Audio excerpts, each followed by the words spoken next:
ভাষা প্রতিষ্ঠার তাগিদেই বাঙালি জাতীয়তাবাদের উন্মেষ, তা প্রায় সবাই মেনে নেন। পাকিস্তান প্রতিষ্ঠার বছর না ঘুরতেই এই ভাষার দাবিতেই সোচ্চার হয়ে বাঙালি বুঝেছিল পাকিস্তানের সঙ্গে থাকা যায় না। বাঙালির নিজের রাষ্ট্রচিন্তার শুরু নাকি তখন থেকেই। অনেকে অবশ্য আরো অনেক দূর গিয়ে সেই 1906 সালে বাঙালির ভাষার রাষ্ট্রীয় মর্যাদা দাবির শুরু দেখতে পান। কিন্তু এক সংখ্যাগরিষ্ঠের এক ভাষা এক দেশ প্রতিষ্ঠার 4.5 দশক আর ভাষার মর্যাদা প্রতিষ্ঠার 6.5 দশক পেরিয়েও বাঙালি জাতীয়তাবাদের ধারণা পরিষ্কার আর বিতর্কমুক্ত হলো কি? বাংলার দেশেও সর্বস্তরে বাংলা প্রচলন হলো না। বাংলা জানা লোকেই সবচেয়ে ভালো সুযোগ পাবে, সবচেয়ে সম্মানিত হবে, তা নিশ্চিত হলো না বলেই কি মার খেয়ে গেল? স্পষ্ট হলো না সংবিধানে লেখা, তারপর মোছা এবং আবার লেখা বাঙালি জাতীয়তাবাদের ধারণা? কিন্তু বাঙালি বলি কিংবা সংবিধানে কয়েক দশক যেমনটা লেখা ছিল একে বাংলাদেশি জাতীয়তাবাদী বলি, তাও তো সেই সংখ্যাগরিষ্ঠ বাংলা ভাষী মানুষের চেতনা আর সংস্কৃতিরই কথা। কিন্তু এত দশক পরেও তাই আমাদের আত্মপরিচয় আর গৌরবের কেন্দ্র হতে পারলো না কেন? নাকি চিরব্রাত্যজনের ভাষা বাংলাকে রাষ্ট্রভাষা করে রাষ্ট্রের সকল সুবিধার কেন্দ্রে নিজেদের প্রবেশ নিশ্চিত করতে চেয়েছিল যে প্রান্তিক জনগোষ্ঠী, তাদের সমান সুযোগ ঠেকাতেই আসলে বাংলার একচ্ছত্র বিকাশ প্রসার আটকে দেওয়া আর থামিয়ে দেওয়া এক ভাষার জোরে কৃষক, শ্রমিক, মজুর থেকে এলিট শ্রেণীকে এক কাতারে আনা জাতীয়তাবাদের বিস্তার। যুগে যুগে যে রাজনীতি ক্ষমতা, ধর্ম, জাতপাত নানা অজুহাতে বাংলা ভাষার গতি রুদ্ধ করেছে, সে রাজনীতি কি ভয় পেল এমন শ্রেণীহীন ধর্মহীন জাতীয়তাবাদে? এসব নিয়ে কথা বলতে রাজকাহন স্টুডিওতে আছেন শিক্ষাবিদ অধ্যাপক আবুল কাশেম ফজলুল হক, সাবেক সচিব ও কূটনীতিক মোফাজ্জল করিম এবং বাংলাদেশ আওয়ামী লীগের সভাপতি মণ্ডলীর সাবেক সদস্য নুহুল আলম লেনিন। স্বাগত আপনাদের তিনজনকে। নুহুল আলম লেনিন, আপনাকে দিয়েই যদি শুরু করি, যে ভাষার বিস্তার যেমন আমাদের মন মতো হয়নি, স্বপ্ন মতো হয়নি, সেটা ফেব্রুয়ারিতে এলে বারবার আলোচনা হয়। বাঙালি জাতীয়তাবাদের ধারণার বিস্তার বিকাশও কি সেভাবে হয়েছে? তা কি ভাষাটা সেভাবে হয়নি বলে জাতীয়তাবাদ সেভাবে শক্তভাবে আমাদের আত্মপরিচয়ের কেন্দ্র হয়ে উঠতে পারলো না? মানে যে জায়গাটা মেলাতে চাচ্ছি সেটা কি কোনো যৌক্তিক ভিত্তি আছে? ধন্যবাদ। আমার মনে হয় যে এই ভাষাকে কেন্দ্র করে যদিও আমাদের জাতীয়তাবাদী আন্দোলনের উন্মেষ এবং সেটাকে ধরেই 52 ধরে বা 48 থেকে 52 ধরেই আমরা 71-এ উপনীত হই, এটার যেমন একটা দৃশ্যমান বাস্তবতা, তেমনি আমি কেবল মনে করি না যে কেবল ভাষাই এটা একটা প্রধান উপাদান ছিল বটে, কিন্তু পাকিস্তান রাষ্ট্রটি যে ভাবাদর্শের উপরে গঠিত হয়েছিল, সেই পাকিস্তান রাষ্ট্র দ্বিজাতি তত্ত্ব ইটসেলফ আমাদের জাতিসত্তার স্বতন্ত্র, আমাদের ভাষা, আমাদের সংস্কৃতি, এটাকে প্রথমেই নাকচ করে দিয়েছিল। না, আমাদের জাতিসত্তাটা কি সেটাও কি মূলেই মানে ভাষা নয়? প্রত্যেকটা দেশেই জাতিসত্তা তো আরোপ করা যায় না। বাঙালি জাতি একদিনে গড়ে ওঠেনি, এটা একটা কয়েক হাজার বছরও বাদ দিলেও যদি আমি বলি যে 1000 বছরের সভ্যতা, তাহলে এই 1000 বছরের সভ্যতা এবং তার বাঙালি পরিচয়, তার নৃপরিচয়, তার ভৌগোলিক পরিচয়, তার সংস্কৃতি, তার খাদ্য রীতি, সব কিছু তো একটা ধারাবাহিকভাবে গড়ে উঠেছে। এবং ঠিক একইভাবে অবিভক্ত ভারতে আরও অন্যান্য জাতিসত্ত্বাও রয়েছে যাদের হয়তো ভিন্ন ভাষাভাষী, তাদের জাতীয় উৎসব থেকে শুরু করে তাদের জীবনধারারও অনেক পার্থক্য আছে। বৈচিত্র্যের মধ্যে ঐক্য যেমন আছে রবীন্দ্রনাথের কথায়, তেমনি এই যে বৈচিত্র্যের মধ্যে তো বাংলাদেশ আজকে অবিভক্ত বাংলার দুইটা মিলেই কতগুলো সাধারণ মানে কমননেস ছিল। তো তার মধ্যে ভাষা একটা প্রধান উপাদান, এতে সন্দেহ নাই। কিন্তু সেই ভাষার মানুষগুলো তো কেউ হিন্দু, কেউ বৌদ্ধ, কেউ খ্রিস্টান। দ্বিজাতি তত্ত্ব তো প্রথমেই নাকচ করে দিল যে জাতির অর্থ ভাষাভিত্তিক না, জাতির অর্থ কোনো ভৌগোলিক সীমা ধরেও না। 1000 মানে মাইলের দূরত্বের দুইটা দেশকে, দুইটা অঞ্চলকে, যেখানে তাদের ভাষাগত পার্থক্য, এমনকি নৃতাত্ত্বিক পার্থক্য, তাদের আচার আচরণ, সামাজিকতার সবকিছুর পার্থক্য সত্ত্বেও সেখানে একটা নতুন জাতি তত্ত্ব দাঁড় করানো হলো যে হিন্দু এক জাতি, মুসলমান এক জাতি, এবং মুসলমান এক জাতি, হিন্দু এক জাতি বলেই সেই লজিক থেকেই আবার বলা হলো যে যদি পাকিস্তানের রাষ্ট্রভাষা কি হবে, এই বিতর্কের মধ্যে একটা প্রধান লজিক ছিল যেহেতু এটা ইসলাম হলো এটা জাতিসত্তার মূল, জাতির পরিচয় হচ্ছে মুসলমান এক জাতি, কাজে মুসলমানের ভাষা হচ্ছে আরবি হরফে লেখা উর্দু, কারণ এটা সাথে কোরআন শরীফ এবং ইসলামের একটা সংযোগ আছে বলে এই ধারণাটা প্রচার করা হলো। এবং এমনকি আমাদের এখানকার গণতান্ত্রিক আন্দোলনের একজন পুরুধা বঙ্গবন্ধুর গুরুদেব স্বয়ং শহীদ সোহরাওয়ার্দী পর্যন্ত প্রথম দিকে কনফিউজ ছিলেন। তিনি পর্যন্ত বলছেন, হ্যাঁ, পাকিস্তান যে আদর্শের ভিত্তিতে হয়েছে তাতে তো উর্দুই রাষ্ট্রভাষা হয়। পরে বঙ্গবন্ধু নিজে ওই জায়গায় গিয়ে, তার আত্মজীবনীতে লেখা আছে যে বঙ্গবন্ধু করাচিতে গিয়ে তাকে যখন বুঝালেন, হ্যাঁ, আতর রহমান খান, তারা সবাই গিয়ে বুঝালেন যে না, এটা ঠিক না, তখন উনি ভাষার প্রশ্নে শহীদ সোহরাওয়ার্দী তার অবস্থান কিন্তু মানে পরিবর্তন করলেন, কারণ উনি নিজেও কিন্তু বাংলাভাষী ছিলেন না। তা আমি যেটা বলতে চাচ্ছি সেটা হচ্ছে যে ভাষা একটা প্রধান উপাদান বটে, বাট এই উপাদানটাও কিন্তু পাকিস্তানি দ্বিজাতি তত্ত্ব কিন্তু ভাষাটাকেও অস্বীকার করা হলো। সেটা রাষ্ট্রভাষা হবে কি হবে না এই বিতর্কের আগেই কিন্তু বাই কনসেপ্ট, হ্যাঁ, তত্ত্বগতভাবেই যখন আমি বলবো যে মুসলমান এক জাতি, হিন্দু এক জাতি, তাহলে ভাষাটা তো বাঙালি হিন্দু এবং বাঙালি মুসলমান তো আবার এক জায়গায় হয়ে গেল শুধুমাত্র এই ভাষার কারণে। অধ্যাপক আবুল কাশেম ফজলুল হক, আমি জি একেবারে অধ্যাপক আবুল কাশেম ফজলুল হক, আমাদের এখানে জাতি সম্পর্কে ধারণা যথেষ্ট স্পষ্ট নয়, রাজনীতিবিদদের মধ্যেও নয়, বুদ্ধিজীবীদের মধ্যেও নয়। আমাদের এখানে যারা বামপন্থী বলে পরিচিত, জাতি, জাতীয়তাবাদ, জাতিরাষ্ট্র শুনলেই তারা ক্ষেপে যান, এর বিরুদ্ধে বলতে থাকেন। আওয়ামী লীগ, বিএনপি জাতীয়তাবাদ বলে, কিন্তু বিএনপির জাতীয়তাবাদ আওয়ামী লীগের জাতীয়তাবাদের প্রায় বিপরীত। আর যদি আমরা সব দিক লক্ষ্য করে ইউরোপের বিকাশ, এশিয়ার নানান দেশের বিকাশ লক্ষ্য করি যে জাতি কি, জাতীয়তাবাদ কি, তাহলে একটা জিনিস দেখব, ইন্ডাস্ট্রিয়াল রেভলিউশনের আরম্ভ হওয়ার পরে, ইন্ডাস্ট্রিয়াল রেভলিউশন একটা অনগোয়িং প্রসেস, এখনও চলছে, সামনে চলবে। ইন্ডাস্ট্রিয়াল রেভলিউশন মিড 18th সেঞ্চুরিতে আরম্ভ হয়, প্রথমে ব্রিটেনে, তারপরে ফ্রান্সে, জার্মানিতে, অন্যান্য দেশে ছড়িয়ে যায়। এই ইন্ডাস্ট্রিয়াল রেভলিউশনের আরম্ভ হওয়ার পরে দেখা গেল কিছু সময়ের মধ্যে মানুষের যাতায়াত, যোগাযোগ দেশব্যাপী বিস্তৃত হয়। দেশ এবং রাষ্ট্র এক নয়, দেশ প্রকৃতির সৃষ্টি, রাষ্ট্র মানুষের সৃষ্টি। দেশ হলো পাহাড়, পর্বত, সমুদ্র, মরুভূমি দিয়ে পরিবেষ্টিত একটা বিশাল এলাকা, যেখানে যাতায়াত যোগাযোগ প্রাচীনকালে সম্ভব ছিল, আধুনিককালে সহজ হয়েছে। এরকম ভূখণ্ড হলো একটা দেশ। সেই দেশে জনগণের মধ্যে ইন্ডাস্ট্রিয়াল রেভলিউশনের ডেভেলপমেন্টের একটা পর্যায়ে যখন মুদ্রণ যন্ত্র প্রবর্তিত হলো, বইপত্র পত্রিকা ছাপা অক্ষরে বের হতে লাগলো, যখন মোটর গাড়ি, রেলওয়ে, স্টিমার, অটোমোবাইলস চালু হলো, তখন দেখা গেল যে গোটা দেশব্যাপী মানুষের যাতায়াত যোগাযোগ আরম্ভ হয়েছে। তার আগে এরকম দেশব্যাপী ছিল না, ছিল আঞ্চলিক, ক্ষুদ্র এলাকা ভিত্তিক। এই যে দেশব্যাপী বিস্তৃত মানে কর্মকাণ্ড, অর্থনৈতিক কর্মকাণ্ড, তারপরে পত্রপত্রিকার মাধ্যমে জানাশোনা, বইপত্রের মাধ্যমে একটা ভাষাও বিকশিত হচ্ছে, ঐক্যবদ্ধ হচ্ছে, এই পর্যায়ে জনগণের মধ্যে ধারণা দেখা দেয় যে আমরা যদি ঐক্যবদ্ধ হই, আমাদের এই দেশে আমাদের জন্য আমরা যদি একটা রাষ্ট্র গঠন করতে পারি, সরকার গঠন করতে পারি, তাহলে সেই রাষ্ট্রে সেই সরকার অবলম্বন করে আমাদের জীবনের পূর্ণতা সবচেয়ে বেশি হবে। এইরকম বোধই জাতীয়তা বোধ, এরকম চেতনাই জাতীয়তা চেতনা, জাতীয়তাবাদী চেতনা। এই চেতনার বিকশিত রূপ হলো জাতীয়তাবাদ। যখন বিষয়টা রাজনৈতিক রূপ নেয় তখন জাতীয়তাবাদের সঙ্গে ভাষার সম্পর্ক আপনি দেখেন। কথা হলো যে এই জাতীয়তাবাদের লক্ষ্য হয় জাতিরাষ্ট্র প্রতিষ্ঠা। জাতীয়তাবাদের উপাদান নানা কিছু, ভাষা একটা উপাদান, বিভিন্ন দেশে বিভিন্ন রকম। তারপরে অ্যানথ্রোপোলজিক্যাল পরিচয়, যে একটা জনগোষ্ঠীগত পরিচয়, জনগোষ্ঠীগত ঐক্য, এটা আরেকটা উপাদান। তারপরে ধর্ম, এটাও আরেকটা উপাদান।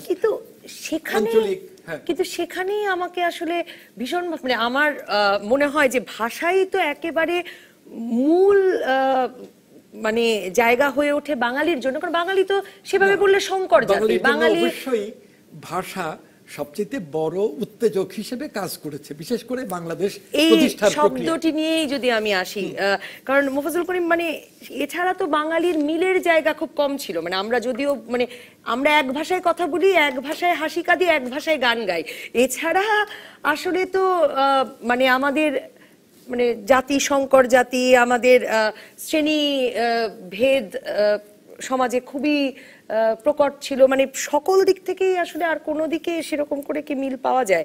এই উত্তর আমি অবশ্য নেব অন্যদের কাছ থেকে। মোফাজ্জল করিম, আপনার কাছে জানতে চাই। আমি জানি না এটার ব্যাখ্যা কতটুকু দিতে পারবো, তবে আমি মনে করি আপনি যেটা বললেন এখানে আমার একটু মতদ্বৈধতা আছে। সেটা হচ্ছে আমাদের সব কিছু বিভিন্ন ধরনের হতে পারে, অর্থাৎ টেকনাফ থেকে তেঁতুলিয়া যদি আপনি ধরেন আর ওইদিকে যদি আপনি সাতক্ষীরা থেকে সুনামগঞ্জ পর্যন্ত ধরেন, তাহলে পরে অনেক বৈচিত্র্য আছে বটে। সেই বৈচিত্র্যের মধ্যে আমি বলবো আর কি মিলের সাযুজ্যটা, সামঞ্জস্যটাই প্রধান ছিল। অর্থাৎ আমরা ভাত খাই, বাংলায় কথা বলি প্রথম কথা, তারপর ভাত খাই আমরা, আপনি যেরকম শাড়ি পরেছেন, আবার পাঞ্জাবি পরেছি, ইত্যাদি ইত্যাদি ইত্যাদি ইত্যাদি ইত্যাদি। অর্থাৎ আমাদের ভাষা, আমাদের কৃষ্টি, আমাদের সংস্কৃতি এক এক জায়গায় এক এক রকম হতে পারে বটে, কিন্তু মূলে কিন্তু মৌলিক কোনো পার্থক্য ছিল না। মৌলিক পার্থক্য ছিল না, এই জন্যে মৌলিক পার্থক্যটা হয়ে যেত যদি হতো কি যে বাংলাদেশের বা তৎকালীন পূর্ববঙ্গের পূর্বাঞ্চলের লোকেরা উর্দুতে কথা বলছে বা হিন্দিতে কথা বলছে বা ধরুন অন্য কোনো ভাষায় কথা বলছে, আবার পশ্চিমের লোকেরা একরকম কথা বলছে, তাহলে হতো। এখানে বড় জোর পার্থক্য যেটা বলতে পারেন যে সেটা কি আঞ্চলিক ভাষাগুলো প্রাধান্য পেয়েছে, এবং এটা স্বাভাবিক। এরকম আঞ্চলিক ভাষা, এটা ইংরেজদের বলেন, জার্মানদের বলেন, সকলেরই আছে আঞ্চলিক ভাষা। কিন্তু মৌলিক প্রভাব ছিল না। মৌলিক পার্থক্যটা কোথায় ছিল তাহলে? মৌলিক আসল পার্থক্য ছিল ধর্মের কথা যেটা আসছে, এবং যেটাকে আপনার মূলধন করে তখন পাকিস্তান আন্দোলনটাকে গড়ে তোলা হলো, সেটা হচ্ছে ধর্ম। ধর্মের ব্যাপারটা বুঝিয়ে দেওয়া হলো যে সবই ঠিক আছে, বুঝলাম, একই রকম খাই, একই রকম পড়ি, একই রকম গাই, সবই ঠিক আছে, কিন্তু ধর্মের ব্যাপারে কিন্তু আমি মুসলমান, উনি হিন্দু, ইত্যাদি ইত্যাদি। অথবা এটা দুই জাতি, এবং এই দ্বি জাতির তত্ত্বের উপরেই বেশ নির্ভর করে, ভিত্তি করে পাকিস্তান রাষ্ট্রটির জন্ম হলো। অচিরেই আমরা দেখলাম যে ধর্ম আসল কথা নয়। ধর্মের পরে যে সমস্ত অনুষঙ্গগুলা বা যে সমস্ত বিষয়গুলো রয়েছে সেগুলা ধর্মের চাইতেও বেশি কাছের। অর্থাৎ কথা, আপনি কেউ যদি ধর্মকর্ম না করে, মনে করুন একটা নাস্তিক ব্যক্তি ধরে নিলাম, কিন্তু কথা তো তাকে বলতে হবে, এবং সে যে ভাষায় কথা বলছে সেটা হচ্ছে বাংলা ভাষা। ওখানেই সাযুজ্যটা। কিন্তু এখানে আবার যারা পাকিস্তান সৃষ্টি করলেন তারা বললেন যে না, ভাষা আসল কথা নয়। নুরুল আলম লেনিন, আপনি তো এই জায়গাটা থেকেই শুরু করেছিলেন, মানে বাঙালিকে তো আসলে বোঝানো গেল না যে ধর্মটাই মূল ব্যাপার। বাঙালি আসলে বাঙালিই থাকতে চাইলো, সে তার ভাষায় কথা বলতে চাইলো, সেটাই এটাই তো স্বাভাবিক ছিল। হ্যাঁ, রাজনীতির কতগুলো প্রপঞ্চ বা ফেনোমেনা এগুলো কিন্তু মানে সাময়িক। হ্যাঁ, আমি যেটা বলেছি যে হাজার বছরের ধারাবাহিকতায়, হ্যাঁ, মিথস্ক্রিয়ায় বাঙালি জাতির সত্তা গড়ে উঠেছে, হিন্দু, মুসলমান, বৌদ্ধ, খ্রিস্টান। কিন্তু সংস্কৃতিগতভাবে যেটা মোফাজ্জল করিম ভাই বলেছেন কারেক্টলি, যে অভিন্ন ভাষা, অভিন্ন খাদ্য রীতি, জীবন রীতি, এবং একইভাবে স্বপ্ন দেখি। ডিফারেন্স কি? জল আর পানির মধ্যে যা ডিফারেন্স। আমাদের কি জাতীয়তা বোধ আর জাতীয়তাবাদকে আলাদা করেছেন স্যার, আপনি লক্ষ্য করেছেন তো? সেই জাতীয়তা বোধ আর জাতীয়তাবাদের পেছনে কোনো একটা রাজনীতিকদের, এই কথাটা আমি বলি, এইটা তো হচ্ছে জাতীয়তাবাদ এবং জাতীয়তাবোধ দুটাই হচ্ছে, মধ্যে একটা পার্থক্য আছে। সেটা হচ্ছে যে জাতীয়তাবোধ এক ধরনের, হ্যাঁ, সেটা ফিউডাল সোসাইটিতেও ছিল, প্রি ফিউডাল সোসাইটিতেও ছিল, কিন্তু ওটা ন্যাচারালি গড়ে ওঠে। হ্যাঁ, কিন্তু জাতীয়তাবাদ এইটা একটা আধুনিক ধারণা, যেটা স্যার বলার চেষ্টা করেছেন যে ইউরোপে মানে ইন্ডাস্ট্রিয়াল রেভলিউশনের ভিতর দিয়ে। আমি আরো একটু খোলাসা করে বলি যে জাতীয়তাবাদ হচ্ছে আধুনিক পুঁজিবাদের অনুষঙ্গ।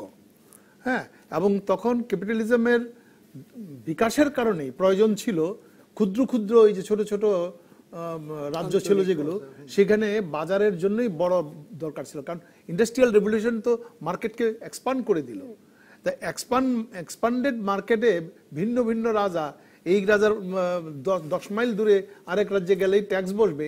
সুতরাং সেটা নতুন যে শ্রেণী সেখানে আত্মপ্রকাশ করলো, যে মানে বুর্জুয়া শ্রেণী, তারাই তখন দেখলো যে এই পুরো জিনিসটাকে যদি ঐক্যবদ্ধ করা না যায় তাহলে পরে তাদের মার্কেট এক্সপান্ডেন্ট হবে না, শিল্প বিপ্লব তাদের সফল হবে না। এবং সেটার জন্য সবচাইতে আবেগের জায়গা, সবচাইতে মিলের জায়গা কোনটা আছে?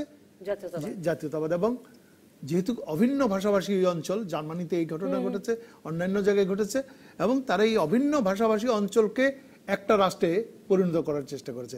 আমি সেটা ওনার সাথে একমত যে দেশ এবং জাতি, এই রাষ্ট্র এক না। হ্যাঁ, দেশ তো গড়ে ওঠে ঐতিহাসিকভাবে, যে জন্য আমরা খুব ইন্টারেস্টিংলি বলি যে 1947 সালে দেশ ভাগ হয়েছে। আমি আজও মনে করি দেশ ভাগ হয়েছে, রাষ্ট্র আলাদা, দেশ এক। বাঙালি যখন আমি এখানে গিয়ে বলি পশ্চিমবঙ্গে, আমাকে মানে জিজ্ঞেস না করলে তো আমাকে আলাদাভাবে চিহ্নিত করা খুব কঠিন। সুতরাং দেশ ভাগ হয়েছে, জাতি রাষ্ট্র আলাদা হয়েছে, এবং এইটা রাষ্ট্র সবসময় ইতিহাসে এটা এক ধরনের কন্টেম্পোরারি ফেনোমেনা বা টেম্পোরারি ফেনোমেনা। রাষ্ট্রের আজকে এই রূপ আছে, এই সীমা আছে, এটা কখনো বাড়তে পারে, হ্যাঁ, কখনো রাজনৈতিক কারে কমতে পারে, কিন্তু জাতি পরিচয়, এটা মফিজুল করিম ভাই খুব কারেক্টলি বলছেন, ওইটা বৈচিত্র্য থাকবে বটে। হ্যাঁ, সিলেটের সাথে আমার বিক্রমপুরের পার্থক্য থাকবে বটে, কিন্তু অভিন্নতা হচ্ছে মূল, যেখানে আমরা সিমেন্টেড। কাজে এই অভিন্নতা নিয়ে যেটা হচ্ছে সেইটাকে ক্রিস্টালাইজ করেছে জাতীয়তাবাদ, যেটা হচ্ছে আধুনিক রাজনৈতিক চেতনা।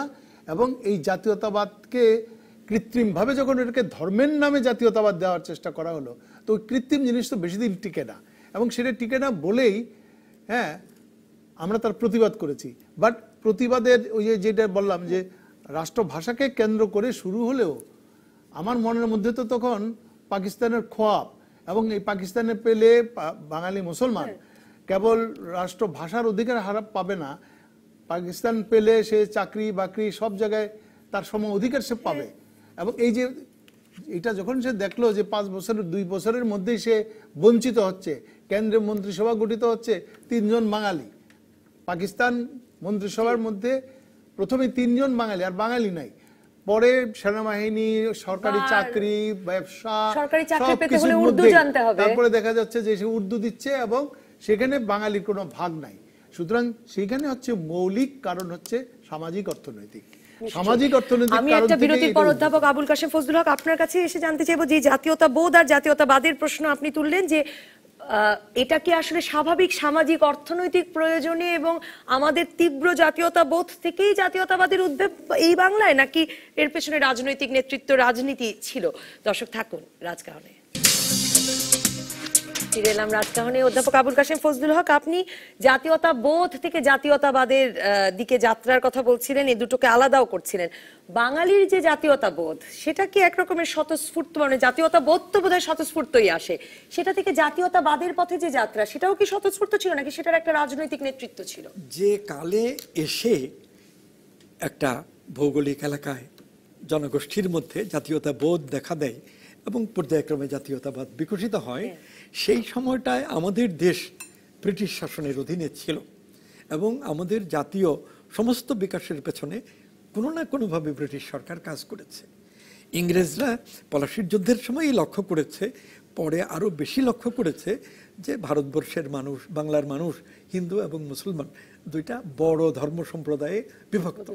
সেই কারণে গোড়া থেকেই ডিভাইড অ্যান্ড রুল পলিসি তারা অবলম্বন করেছে।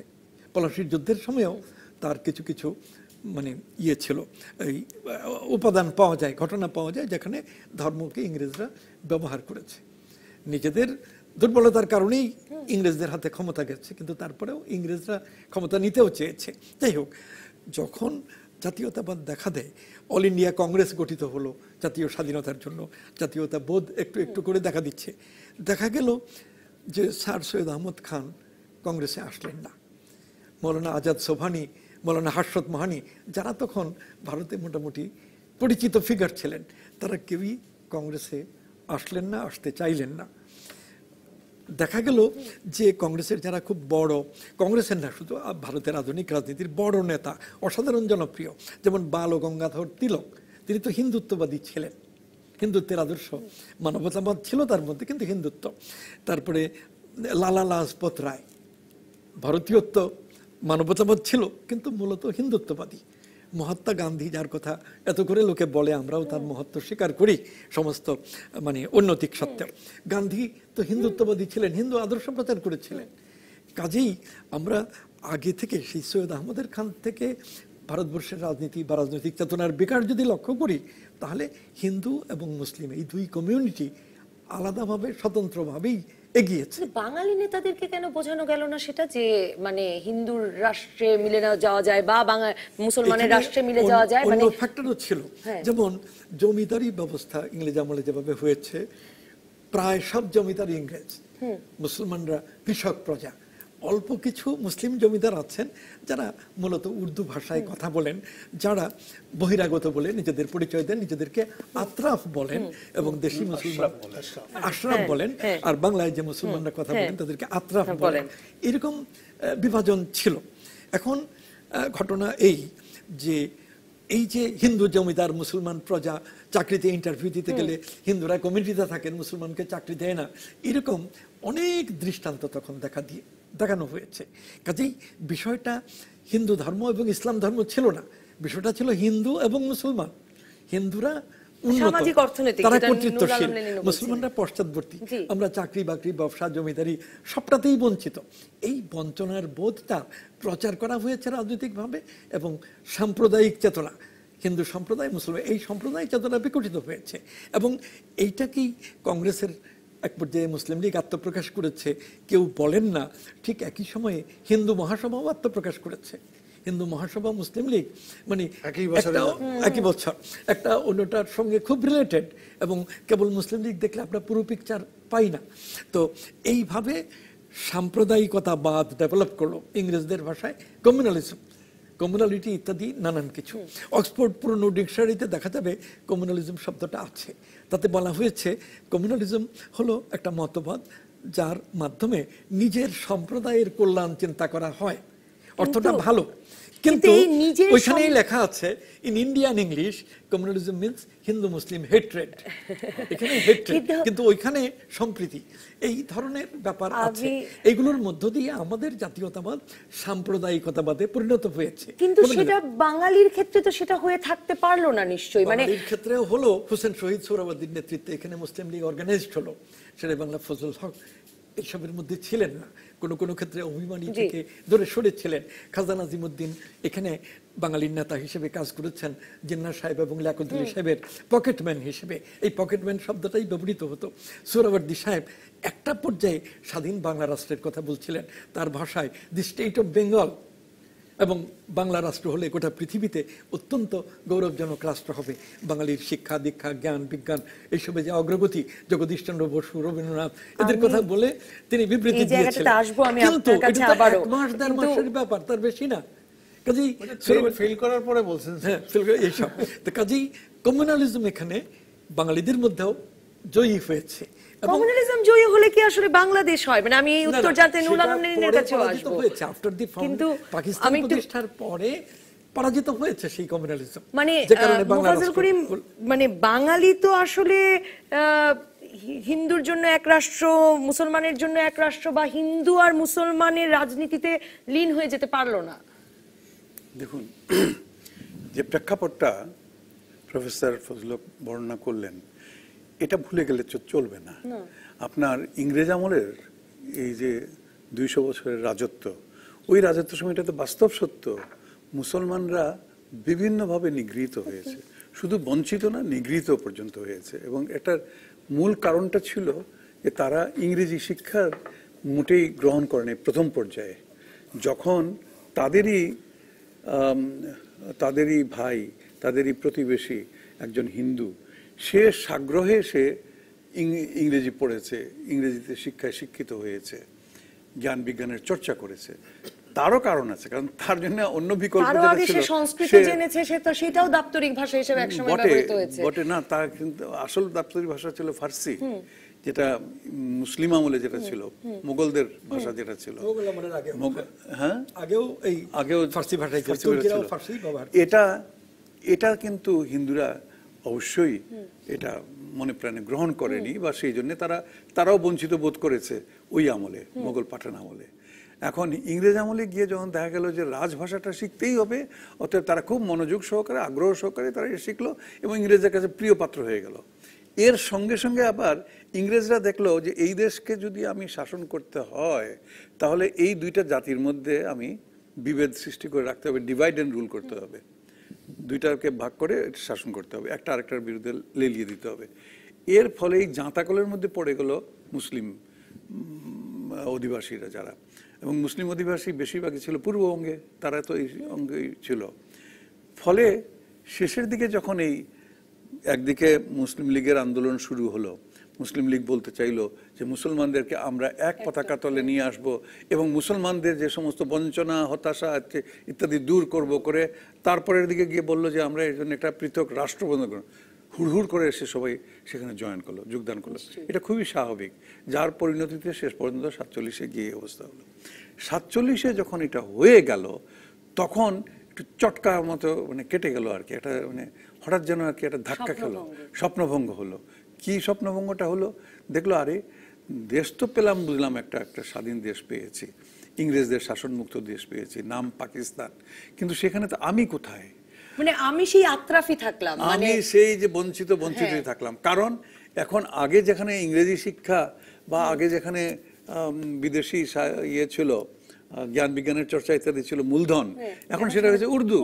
এটা উর্দু হয়ে গেছে এখন। ফলে সে ওই বঞ্চনার ইয়ে থেকে জেগে উঠলো।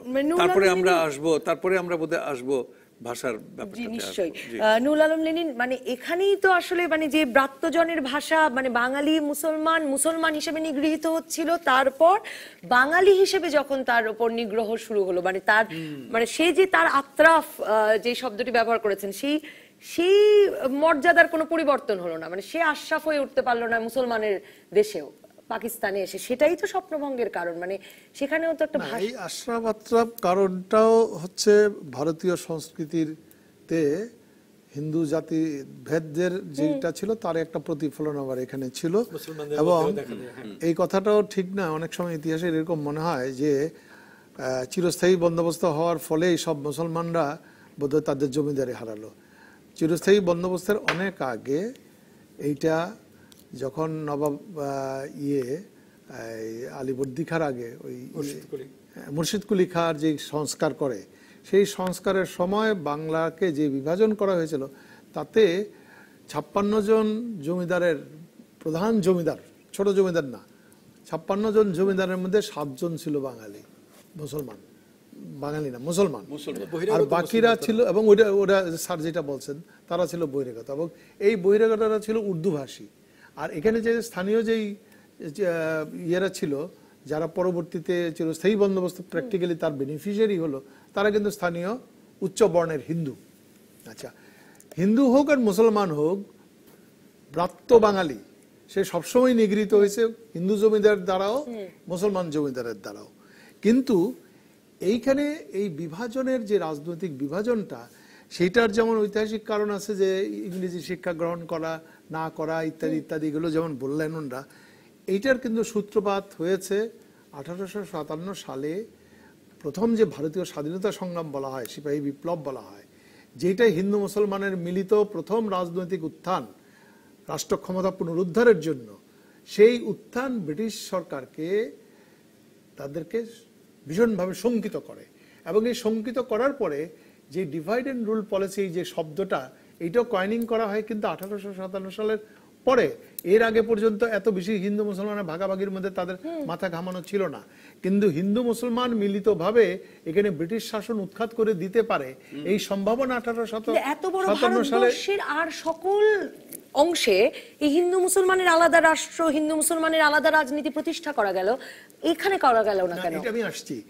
এই 1857 সালের পরের ঘটনা হচ্ছে 1905 সালে বঙ্গভঙ্গ, এবং এই বঙ্গভঙ্গ যখন হলো, তারপরে 1906 সালে বাংলা থেকে একদল, আমাদের এখানকার নওয়াব সলিমুল্লাহর নেতৃত্বে কার্জনের সাথে দেখা করতে একটা প্রতিনিধি গিয়েছিল, এবং কার্জনের কাছে তখন বলছিল যে আমরা মুসলমান, আমাদের এই মুসলমানদের জন্য একটা কিছু আলাদা অধিকার থাকা দরকার। এটা ভারতীয় কিন্তু তখন কেবল বাংলা বলে নাই তখন, এবং এইটাকে পিক আপ করেছিল কার্জন।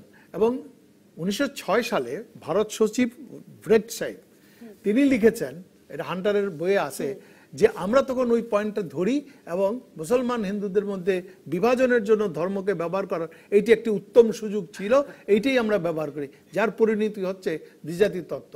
সেই দ্বিজাতি তত্ত্বের প্রথম প্রবক্তা অবশ্যই জিন্না না, দ্বিজাতি তত্ত্বের প্রথম প্রবক্তা সাভারকার, যে যিনি ছিলেন একজন বিপ্লবী, মানে অনুশীলন যুগান্তরের। সে 1929 সালে জেল থেকে বেরিয়ে এসে উনি তখন হিন্দু স্বতন্ত্র জাতিসত্তার কথাটা নিয়ে আসলেন। হ্যাঁ, এবং সেই দ্বিজাতি তত্ত্বের রূপকার হচ্ছে জিন্না। উনি সেটা 40 সালে এসে ওনারা বললেন। কাজে এগুলো অনেকগুলো ঐতিহাসিক পরম্পরা আছে। আমি যেটা বলবো যে এত কিছু করার পরেও বাঙালি জাতিসত্তার মধ্যে এই যে শেষ পর্যন্ত সরওয়ার্দী সাহেবরা যে করলেন, হ্যাঁ, এদিকে সরওয়ার্দী আর শরৎ বোসরা একটা উদ্যোগ গ্রহণ করেছিলেন যে বাংলাকে আলাদা করা যাবে, কারণ প্রায় হয়ে যাচ্ছিল আর কি সেই সময় 46 সালে স্টেটসের জায়গায় যেটা স্টেট করা হলো সেটাও সরওয়ার্দী করছে। হ্যাঁ, ওই ড্রাফট আবার করানো হয়েছে সরওয়ার্দীকে দিয়া। 1940 সালে যিনি দ্বিজাতি তত্ত্বের সবচেয়ে বেসিক্যালি বিরোধী ছিল বাঙালির নেতা ফজলুল হক গিয়া লাহোর প্রস্তাব পাঠ করে আসছে। আর 1946 সালে সরওয়ার্দী সাহেবই নিজের পায়ে কুড়াল মেরে ওই স্টেটসের জায়গায় স্টেটের প্রস্তাব রেজুলেশন পাশ করে আসছে, এবং পাশ করার 15 দিনের মাথায় স্টেটমেন্ট করছে যে না, বাংলাকে আলাদা রাষ্ট্র করতে হবে। জিন্না সাহেবের কাছে এই প্রস্তাব নিয়ে উনি গেছিলেন, এবং জিন্না অত্যন্ত চালাক, তিনি বুঝছিলেন যে এটা তো হবে না, বাঙালি মুসলমানের মনোভাব তখন পাকিস্তানের পক্ষে এসে গেছে জোয়ার। উনি তখন বললেন হ্যাঁ তুমি করতে পারলে করো, আমার কোনো আপত্তি নাই। আর শরৎ বোসরা গিয়েছিলেন গান্ধীজির কাছে, গান্ধীজি কিন্তু স্পষ্টই বলে দিলেন এখন এই কথা কি, এটা কি হবে, এরা কি মানবে? যে গান্ধী বলছিল ভারত ভাগ করতে হলে আমার বুকের উপর দিয়ে ভাগ করতে হবে, তিনি কিন্তু ভারত ভাগ মেনে নিলেন নেহেরু এবং প্যাটেলের কথায়। আমি বলছি যে সাম্প্রদায়িকতার এই উপাদানটি, হ্যাঁ, এই আগের থেকে ব্রিটিশরা গড়েছে, এবং সেই উপাদানের দ্বারা একদিকে আলিগড় কেন্দ্রিক মুসলিম আন্দোলন, তাদের স্বাতন্ত্র্যবোধের প্রশ্ন, এবং সেই আলিগড়কে কে সবচেয়ে বেশি মানে প্রমোট করেছে? কে? ব্রিটিশ শাসকরা। হ্যাঁ, আমাদের জন্য বাংলা অঞ্চলে যখন নাকি হিন্দু কলেজ করে, হ্যাঁ, আমাকে একটা বিরতিতে যেতেই হবে, আমি শেষ কথা বলি, হিন্দু কলেজ করে, আর আমরা আমাদেরকে জন্য মুসলমানদের যখন কলকাতা মাদ্রাসা করে দিচ্ছে, আলিয়া মাদ্রাসা পাশাপাশি মাদ্রাসা আমাদের জন্য করে দিচ্ছে, মাদ্রাসা আমাদের আধুনিক শিক্ষার জন্য সুযোগ করে দিচ্ছে না। কাজে এইগুলো কতগুলো ঐতিহাসিক পরম্পরা আছে। একটা বিরতির পর শেষ অংশ, কাজে তখন আমরা বর্তমানে আসতে চাই। বর্তমানে এসে আমি আলাপ করতে চাই যে এই বাংলাদেশে এত বছর পরেও যে বাংলা মাধ্যম, ইংরেজি মাধ্যম, মাদ্রাসা মাধ্যম, এই এতগুলো মাধ্যম করে আসলে বাংলাকে এখনো আমরা সবার ভাষায় পরিণত করতে, সবার জন্য সর্বস্তরে প্রচলন করতে পারলাম কিনা। দর্শক থাকুন রাজকাহনে। ফিরে এলাম রাজকাহনে। অধ্যাপক আবুল কাশেম ফজলুল হক, যদি বর্তমানে ফিরে আসি, বাংলা মাধ্যম, ইংরেজি মাধ্যম, মাদ্রাসা শিক্ষা এই নানা রকম রেখে আসলে বাংলা সর্বস্তরে প্রচলন সম্ভব কিনা? সর্বস্তরে প্রচলন না হলে সকল বাঙালি এক সুযোগ পাবে, একভাবে কথা বলবে, সেই যে স্বপ্ন, সেটাও আসলে মানে সামাজিক অর্থনৈতিক যে সূত্রের কথা আপনি এবং নুরুল আলম নেরিন দুজনেই বলছিলেন, সেখানে পৌঁছানো সম্ভব কিনা? না, এটা খুব গুরুত্বপূর্ণ প্রশ্ন, এই প্রশ্নেই আসবো। তার আগে একটা কথা বলি, এতক্ষণ আমরা জাতি, ধর্ম ইত্যাদি সম্পর্কে যেসব আলোচনা করেছিলাম, সেগুলোকে কেন্দ্র করে গুরুতর সব সমস্যা আমাদের সমাজে এখনো চলছে। এগুলোর মীমাংসার দিকে যেতে হলে গভীরভাবে আমাদের জাতীয় ইতিহাসের চর্চা করতে হবে। বিভিন্ন ধর্মের এবং সম্প্রদায়ের বিকাশ, সেটাও অর্থনৈতিক ইতিহাস, সাংস্কৃতিক ইতিহাস, রাজনৈতিক ইতিহাস, এই ইতিহাস চর্চাটা একেবারে কমে গেছে আমাদের এখানে। মুক্তিযুদ্ধের ইতিহাস একরকম চর্চা হচ্ছে, কিন্তু গোটা আমাদের জাতির ইতিহাস ১৫০০ বছরের, ওইটার চর্চা খুব দরকার। এইবার আসি এই প্রশ্নে যে বাংলা প্রচলন বাংলাদেশে কতখানি হলো বাংলাদেশ প্রতিষ্ঠার পরে। এই চর্চার জন্য কি যথেষ্ট বাংলা বই, মানে কেউ যদি শুধু বাংলা জানেন, বাংলা পড়েন, তার পক্ষে কি সম্ভব? বাংলা বই আছে অনেক, যেমন আমি বলি নিহাররঞ্জন রায়ের বই পড়লে, রমেশচন্দ্র মজুমদারের বই পড়লে, রাখাল দাস বন্দ্যোপাধ্যায়ের বই পড়লে, এন.কে. সিংহের বই পড়লে, আমাদের ডক্টর মোহাম্মদ শহীদুল্লাহ, মোহাম্মদ এনামুল হক, আব্দুল করিম, মমতাজুর রহমান তরফদার, আহমদ শরীফ, এরকম হিন্দু মুসলমান লেখকদের লেখা পড়লে মোটামুটি আমাদের ইতিহাসের একটা ভালো নলেজ অর্জন করা সম্ভব, কিন্তু ইচ্ছা লাগবে, পরিশ্রম লাগবে। আচ্ছা, এখন দেখো, জবন বলে একটা কথা ছিল। জবন মানে কি? কিন্তু মুসলমান বিরোধীর ক্ষেত্রে জবন বলতে সাধারণ বাঙালি মুসলমান, ভারতীয় মুসলমানদের তো বোঝানো হয় নাই। জবন বলতে বোঝানো হয়েছে বখতিয়ার খিলজি, আওরঙ্গজেব, সম্রাট বাবর, যারা বাইরে থেকে এসে এখানে সাম্রাজ্য প্রতিষ্ঠা করেছে, যারা আশরাফ আতরাফদের ঘৃণা করে, যাদের সঙ্গে আত্মীয়তার সম্পর্ক নেই। জবন শব্দের ব্যবহার নজরুলের লেখায় আছে, মধ্যযুগে ছিল। জবন শব্দের আবিধানিক অর্থ বিদেশি, কিন্তু বাস্তবে বিদেশি, বিভাষী, বিজাতি, বিধর্মী সবকিছু মিলে এই কালে যেমন সাম্রাজ্যবাদ বললে একটা ঘৃণাব্যঞ্জক শব্দ, সেই কালে জবন কথাটা ছিল একটা অত্যন্ত তীব্র ঘৃণাব্যঞ্জক শব্দ। তার উল্টো একটা ছিল ম্লেচ্ছ। ম্লেচ্ছ ছিল হিন্দু সমাজে উচ্চ নিচ নিম্ন বর্ণের অধিকার। এইসবের মধ্য দিয়ে আমরা এগিয়ে আসছি। অনেক বেশি খারাপ ছিল, খারাপ কমেছে, আরো কমবে। আমরা খারাপগুলো থেকে মুক্তি চাই। তার জন্য অন্য নানান কাজের সঙ্গে ইতিহাস চর্চা খুব দরকার। রাজনীতিতে এবং জ্ঞান বিজ্ঞানের সর্বত্রই ইতিহাসের জ্ঞান ছাড়া কোনো জ্ঞানই মোটামুটি কার্যোপযোগী হয় না। তো যে কথাটা এখন বলছিলাম বাংলাদেশে বাংলা প্রচলনের, সেই মানে আমরা রাষ্ট্রভাষা আন্দোলনের পর্যায় থেকে বাংলা ভাষার অনেক উন্নতি হয়েছে। আমাদের সমস্ত অফিস আদালতে বাংলা চলছে। এই যোগ্যতা আমাদের জাতি প্রমাণ করেছে যে বাংলায় পারে।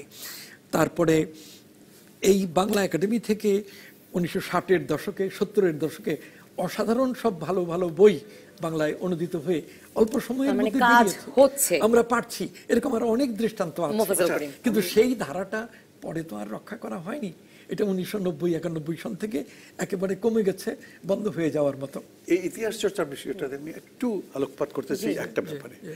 রাষ্ট্রভাষা আন্দোলন, বাংলা ভাষার প্রচলন ইত্যাদি সম্বন্ধে আমাদের যে জ্ঞানটুকু, আমার মনে হয় আমরা 1952 থেকে শুরু করি।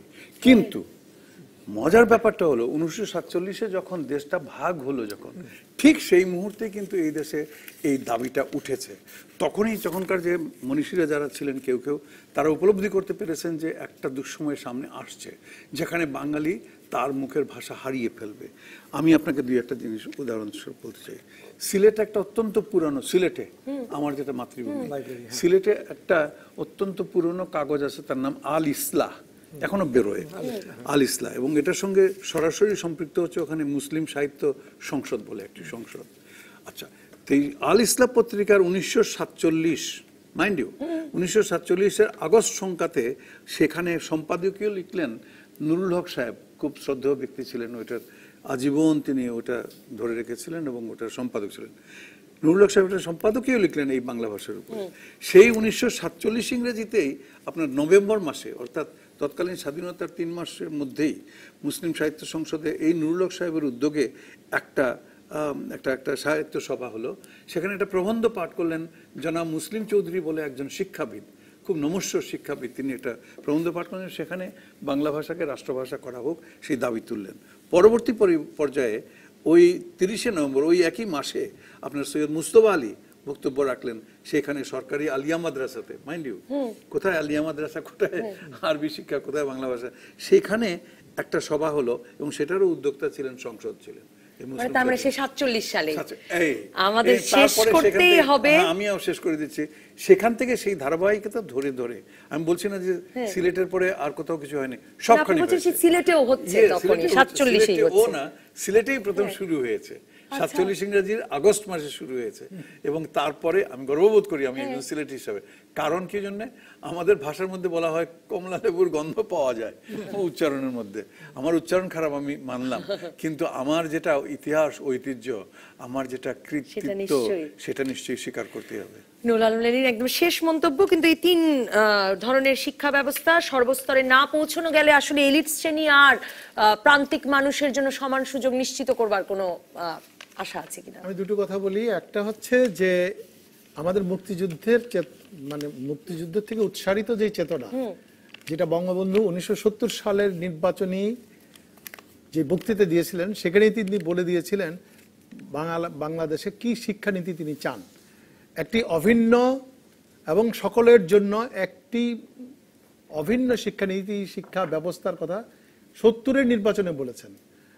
1972 সালের সংবিধানে একথা সুস্পষ্টভাবে লেখা হয়েছে যে 17 ক যে একটা অভিন্ন শিক্ষা নীতি হবে এবং প্রাথমিক শিক্ষা অবৈতনিক বাধ্যতামূলক করা হবে, এবং তিনি তার জীবিত অবস্থায় প্রথমেই জাতীয়করণ করেছিলেন এই যে প্রাইমারি স্কুলগুলোকে। কেমন বঙ্গবন্ধু 1972 সালেই তিনি রাষ্ট্রভাষা বাংলা চালু করেছিলেন, এবং সেই সময় অনেকে যুক্তি দিয়েছিলেন যে এখনো আমাদের যথেষ্ট প্রস্তুতি নাই, আমাদের এই পরিভাষা নাই। উনি বলছেন কোনো পরিভাষা লাগবে না, চালু হলো করতে করতেই পরিভাষা হবে না, যদি জানো তাহলে যেটা ইংরেজি চালু আছে কি ফার্সি চালু আছে ওইটা দিয়ে শুরু করো। কাজেই আমি মনে করি ওই জায়গা থেকেও আমরা 75 পরবর্তী সময় আমাদের ডিপারেচার হয়েছে, আমরা ওখান থেকে সরে এসছি, এবং এই সরে আসার ধারা থেকে এখন এই যে 4 রকমের শিক্ষানীতি আমাদের বর্তমানেও আমরা সেটাকে করতে পারি না। এবং এখানে আমি বলবো জেনে করি, বুঝে করি, না করি, এখনো যে সংবিধানে যে কথাটি লেখা আছে এই ৫৫ সংশোধনের পরেও ওই জায়গায় কেউ হাত দেয় নাই। সেই অভিন্ন শিক্ষানীতি একমুখী শিক্ষানীতি এইটা আজও হয়নি, এবং সেই কারণে যেমন ওইটা হয়নি সেই কারণে ডিসক্রিমিনেশন, হ্যাঁ ওই আশরাফ আতরাফের প্রবলেম রয়ে গেছে। আর একই কারণে আমাদের শিক্ষার সর্বস্তরে, রাষ্ট্রের সর্বস্তরে বাংলা ভাষার চালু হয় না। আমি শেষ করি এই কথা বলে, আমি জানি বাঙালি জাতীয়তাবাদের প্রবক্তা কি বাংলাদেশি জাতীয়বাদের প্রবক্তা একটু কারো কোনো ইংরেজরে দাওয়াত দেয় না, বিয়ের কার্ড সবাই ইংরেজিতে, যেখানে কোনো ইংরেজ বা বিদেশি আসবে না। অধ্যাপক এই বলেই শেষ করেছেন যে আমরা কেন বিয়ের কার্ড, জন্মদিনের কার্ডও কেন ছাপাচ্ছি। তার মানে আমাদের হীনমন্যতা বোধ এইটা যেমন নব্য শিক্ষিত নব্য অর্থ শালীদের মধ্যেও রয়ে গেছে। শেষ করতে হবে। নুরুল আলম নীলির ধন্যবাদ অধ্যাপক আবুল কাশেম ফজলুল হক, ধন্যবাদ মোফাজ্জল করিম, ধন্যবাদ দর্শক যারা সঙ্গে ছিলেন। আজ আর সাফল্য গাথা নয়, আপাতত বিদায় রাজকাহন থেকে। প্রতিদিন রাত 10টা পর্যন্ত সব খবরে খুঁজতে থাকুন রাজনীতি, তারপর রাত 10টা থেকে 12টা আপনার বিশ্লেষণের সঙ্গে মেলাবো আমার বিশ্লেষণ। তৈরি হবে নতুন রাজকাহন।